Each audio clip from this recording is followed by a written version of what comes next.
Hi, I'm Susan Passy-Klaus, sitting in for Diane Degnan in today's Digital Lounge. And I'm here with two very passionate people about a wonderful new project called Spark 12. Two members of the leadership team for Spark 12, Reverend April Casperson and DJ Del Rosario.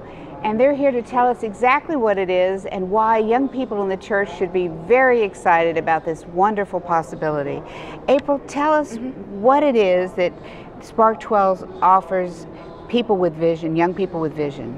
Spark 12, we can think of it as almost an entry point for young adults who have ministry ideas and new and innovative ways to change the world. So we are offering partnership with the United Methodist Church through financial resources and through our connectional system with coaches that will partner with young adults. So young adults come to us with ministry visions.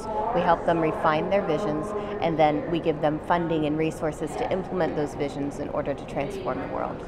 But it's not just about money. I mean, it is about money because you are funding ideas, but it's about coaching too. So you're providing mentors, right, DJ? That's right. What we're offering that's really unique as an accelerator program is we're offering a theological foundation that very few startups even offer. And what we have that no other startup has is we have that Methodist Global Church resource list that no one else has.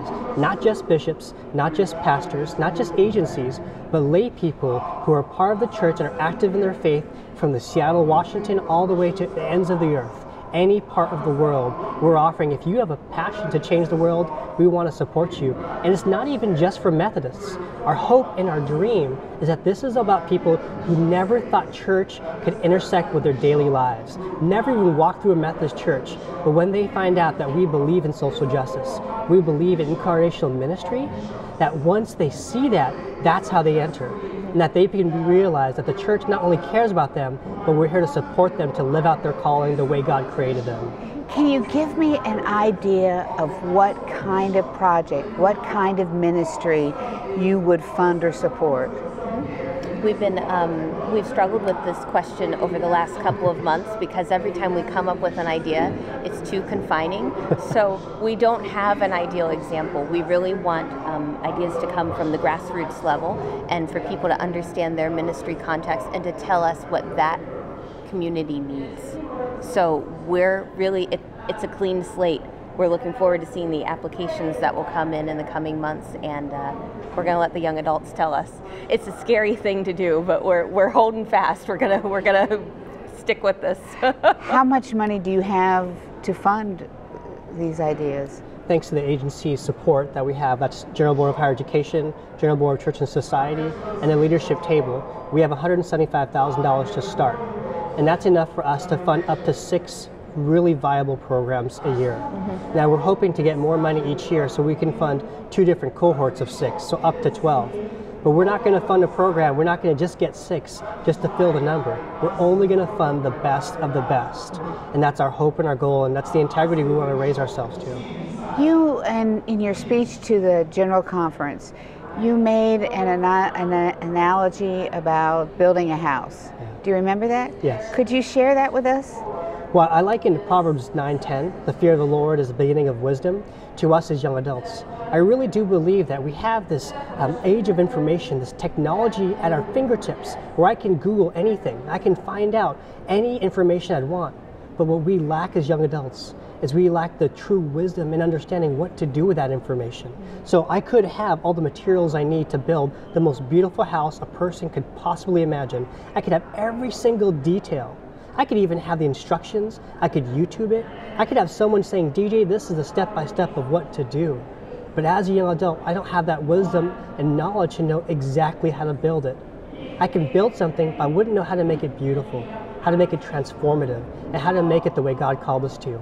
Which is why the collective wisdom of the Methodist Church is so important. This isn't about young adults. It's targeted to young adults.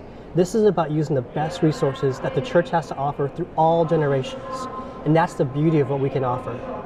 And what have you been doing here at General Conference to really share your idea and get people on board? Well, even before we got to General Conference, we've been sharing our website as well as asking young adults to blog about this and talk about it on Twitter and on Facebook.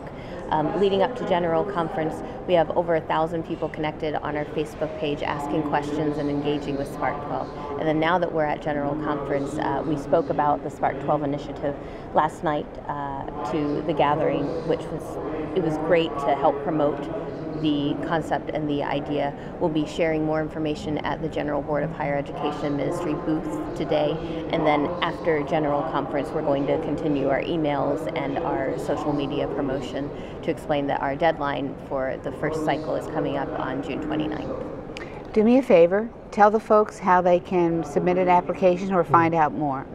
You can visit our website at spark12.org, where you can read about the structure of this new initiative. You can read about entry points if you want to be a participant, how to apply, how to fill out the online form. You can also learn how to partner if you are a supporter or an influencer, either through your gifts and graces, through your presence, offering to be a coach or a mentor, or if you want to provide financial resources to fund either individual projects or the entire initiative.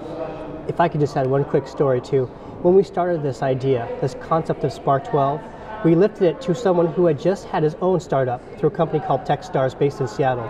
And he's agnostic who grew up in the church, and then by the time he turned 18 decided the church had nothing to do with his practical life. So as a CEO of his own company, ThinkFuse, when he saw this project proposal of Spark 12, he said that he can get involved with the church the way this church is running it, the way that we want to live out our social justice. So he's now on a program design team, not as a person of faith, not as a Christian, but as an agnostic, saying this is what the church should be. We as a community, as for-profit people, can get behind this. If we can even get 1 or 2 more people understanding that church is truly about spreading God's love and living out in grace who we are, confessing our mistakes, and saying we're not there yet, but we're willing to try, I think we're onto something really special here. I think you two are very special, and I think God is like I said, all about doors and windows. So thank you so much for joining us. Thank you for joining us, and we'll see you again on the Digital Lounge.